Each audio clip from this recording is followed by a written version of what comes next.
Sebi Ravikant, je suis styliste et maintenant réalisatrice et je suis venue aujourd'hui en Côte d'Ivoire pour le FEMUA et également pour le Clap-Ivoire. Ma conception, c'est que je pense que le fait d'être pluridisciplinaire vient du fait qu'il y a une préoccupation qui est centrale autour de laquelle différents médiums gravitent. Et la préoccupation centrale, c'est comment est-ce qu'on contribue au changement, comment est-ce qu'on contribue à construire le Sénégal, le continent à venir. Et c'est des préoccupations qui ne sont vraiment pas idéalistes ou utopiques pour moi, sont des choses qui sont en train de se faire. Et les actions de différents acteurs culturels sont en train de changer les choses, peut-être à des niveaux qu'on a du mal, nous, humains, à voir. Mais toutes les œuvres comptent lorsqu'elles sont faites dans ces intentions-là. Donc ce qui me parle, c'est de contribuer à révolutionner les imaginaires des jeunes Africains et de faire en sorte qu'on soit là où on doit être afin de construire le monde que l'on veut voir advenir. Je pense qu'il y a un petit côté aventurier, il y a de l'humour dans la marque, il y a toujours du second degré et il y a un côté expérimental qui est prononcé également. Donc je pense que les gens qui sont animés d'avoir des pièces atypiques dans leur vestiaire, généralement ils viennent et ils l'apprennent. Mon cheminement dans la mode, il est un peu tortueux, mais je pense qu'à la base, ce qui l'a nourri, c'est d'être entouré par les arts dans ma famille. Et de façon subtile, les gens avaient juste des goûts prononcés qu'ils affichaient sur leur mur et puis voilà quoi. Et donc je pense que c'est ça. Je pense également c'est le fait d'avoir été jeune militante entre guillemets très tôt à travers des programmes comme Radio Guinée qui sont extraordinaires pour les enfants, qui les éveillent. Et moi, de 8 ans à 17 ans, j'ai fait ça.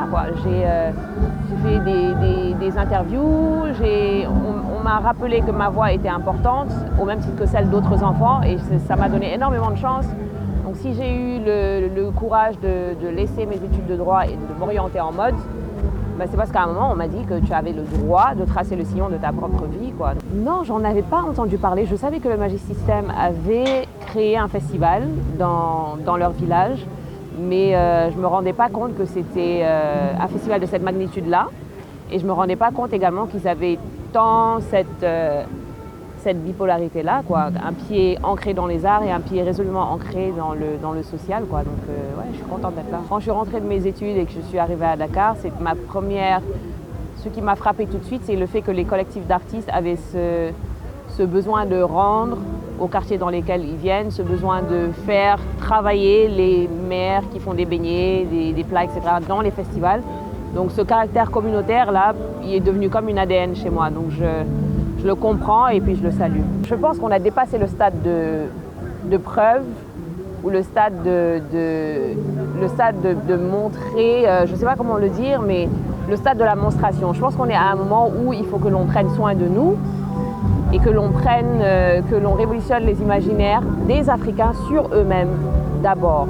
Et le reste, ce sera des produits dérivés de cette nouvelle conscience de soi. Mais je pense que c'est vraiment là qu'on en est, et que finalement, peut-être qu'on a perdu énormément de temps à restaurer constamment notre image, à justifier constamment de notre présence au monde, de notre apport au monde, et peut-être que là, on doit vraiment prendre soin de nous et regarder nos forces là où elles sont et puis se mettre en construction. C'est certainement une question de génération. Même la pluridisciplinarité, quelque part, elle est facilitée par la génération d'aujourd'hui, la facilité d'avoir des équipements, la tech, tout ça. Donc c'est certainement une affaire de génération. Il est vrai qu'on peut subir des pressions familiales extrêmement fortes lorsqu'on choisit des carrières qui ne sont pas assez identifiées par nos écosystèmes. Mais qu'il y a un moment où on sait de quoi on est investi. Et ces chemins-là sont parfois durs, parfois tortueux, parfois légers également. Mais sont des chemins qui sont inscrits en nous. Et il faut faire attention à ces voix-là qui nous disent que c'est par là qu'il faut aller, parce que généralement, elles ne se trompent pas.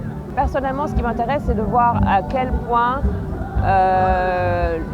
le cinéma, la mode, les arts plastiques, comment est-ce que toutes ces disciplines-là peuvent concourir à former l'imaginaire du monde qui va advenir, d'une perspective africaine. Et également, comment est-ce qu'on mobilise les outils que l'on a dans nos patrimoines culturels, matériels et immatériels, comment est-ce qu'on les ramène à travers nos œuvres afin de les diffuser le plus largement possible, parce que parfois c'est également un problème. Il y a également un problème de traduction. Les chercheurs font un travail extraordinaire, mais parfois ce travail-là a du mal à filtrer dans les couches les plus urbaines, les plus machins. Donc je pense qu'il est intéressant. Vulgariser, puis peut-être Oui, toucher tout le monde. exactement. Et voilà, moi je pense que ce sont ces choses-là qui m'intéressent vraiment. Réinvestir les imaginaires et puis être systématiquement en recherche sur qui nous sommes, quoi. Mais il est vrai qu'on a ouvert une voie sur le cinéma. Là, on présente un film qui s'appelle, un court-métrage, il s'appelle Tangejir. Il passait au Clapivoix. Et Tangejir, c'est une photographie d'un Tangana. Et on fait un portrait, pas un portrait, mais on entre dans une sorte de Tangana magique. Le Tangana, c'est un restaurant de rue dakarois, dans lequel des créatures, des hybrides arrivent et racontent leur quotidien.